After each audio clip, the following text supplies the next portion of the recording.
वालेकुम dear students, मैं हूं एहसान इलाही और हम हैं इंग्लिश 9th पे यूनिट नंबर 8। नाम है stopping by woods on a snowy evening by Robert Frost. ये एक पोइम है, तो पोइम को पढ़ने से पहले हम जो है वो रॉबर्ट फ्रॉस्ट के बारे में थोड़ा सा जान लें कि रॉबर्ट फ्रॉस्ट जो है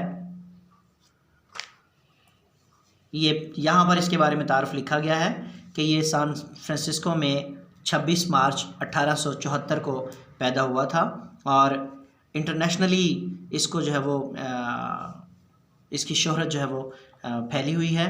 4 मरतबा इसको पुलिट्ज़र प्राइज़ जो थे वो मिल चुके थे और इसकी वफ़ात जो है वो बोस्टन में जनवरी 29, 1963 को जो है वो हो गई थी।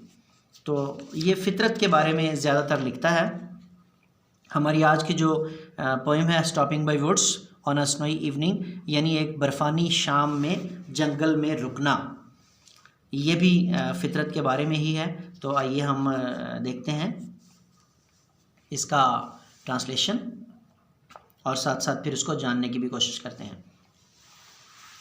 Whose woods these are, I think I know। ये जंगलात किसके हैं, मेरा ख्याल है मैं जानता हूँ। His house is in the village दो, गरचे उसका घर भी इसी गांव में है। He will not see me stopping here to watch his woods fill up with snow। वो ना ही मुझे यहाँ रुकता हुआ देखेगा और ना ही इस बात को देखेगा कि उसका जंगल बर्फ़ से भरा हुआ है।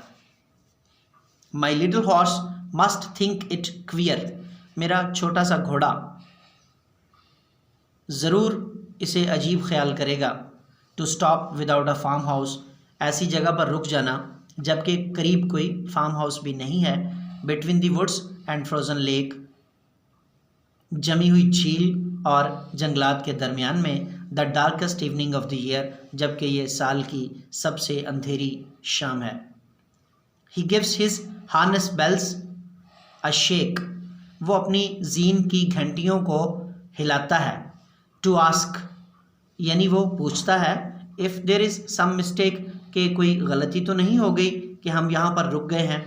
The only other sounds the SVEEP. और उसकी घंटियों के अलावा जो आवाज़ हमें आती है वो है ऑफ ईजी विंड, हल्की हवा के चलने की। एंड डाउनी फ्लेक, और बर्फ़ के गालों की, यानी बर्फ़ के गिरने की। The woods are lovely dark and deep.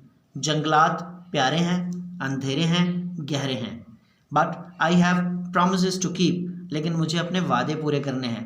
And miles to go before I sleep. और मुझे सोने से पहले मीलों दूर जाना है। And miles to go before I sleep. और सोने से पहले मुझे मीलों दूर जाना है। इसका मतलब जो है सोने से पहले से मुराद है अबदी नींद सो जाना, यानी मर जाना। तो शायर यहाँ पर अपनी जिम्मेदारियों को पूरा करना चाहता है और आगे बढ़ना चाहता है। कहता है मुझे मरने से पहले अपनी तमाम तर जिम्मेदारियों को निभाना है। इस पोइम के अंदर पहला जो क्वेश्चन पूछा गया है वो है what hidden meanings the following words convey to us. इन लफ्ज़ों के अंदर छुपे हुए मीनिंग्स जो हैं वो क्या हैं। वुड्स बज़ाहिर जंगल है, लेकिन जो जंगल है वो इंसानी ज़िंदगी को जो है वो ज़ाहिर करता है। जैसे जंगल में ख़तरनाक जानवर भी होते हैं, घने तरीन जंगल में जो है वो बड़े बड़े दरख्त होते हैं, झाड़ियाँ होती हैं। तो इसी तरह से ज़िंदगी भी मसाइब से भरी हुई है, मुसीबतों से भरी हुई है, और वुड्स जो है वो ज़िंदगी को ज़ाहिर करता है। हाउस से मुराद है एक्टिविटी या बॉडी, भी इससे मुराद इंसानी जिस्म को भी मुराद ले सकते हैं। इसी तरह से हॉर्स जो है वो इंसानी उम्र को ज़ाहिर करता है। जिस तरह से घोड़ा आगे बढ़ना चाहता है और वो वहाँ रुक नहीं जाता उस फितरत के नज़ारे को देखते हुए, तो इसी तरह से हमारी उम्र भी कहीं भी किसी भी नज़ारे में ना ठहरती है और ना ही रुकती है, बल्कि वो भी आगे ही बढ़ना चाहती है। हार्नेस घोड़े की जीन को, घोड़े के साज़ों को कहते हैं। और ये उसकी जो हार्नेस बेल यानी घोड़े की जीन की घंटियों की आवाज़ जो है, इससे मुराद हमारे ज़मीर की आवाज़ है, हमारे अंदर की आवाज़ है, जो हमें अक्सर औकात सुनाई देती है हमारी अच्छाई बुराई के बारे में हमें जगाने के लिए। डाउनी फ्लेक्स वो जैसे बर्फ़ के गाले, ये ज़िंदगी की रंगीनियों को ज़ाहिर करते हैं, यानी हमारी ज़िंदगी जो है वो उसमें मुख्तलिफ़ रंगीनियाँ भी हैं, लेकिन हमें अपने सफ़र को जारी रखना है। जैसा कि हमारा शायर भी एंड पे यही बता रहा है कि हम मुझे सोने से पहले यानी मुझे मर जाने से पहले, मुझे अपनी नींद सो जाने से पहले बहुत से कामों को जो है वो पूरा करना है। तो इस नज़म की तशरीह और तर्जुमा जो है वो हो चुके हैं। इंशाल्लाह अगले लेक्चर में इसकी जो बाकी एक्सरसाइज है उसके सोल्यूशन के साथ हाज़िर होंगे। तब तक के लिए खुदा हाफिज़।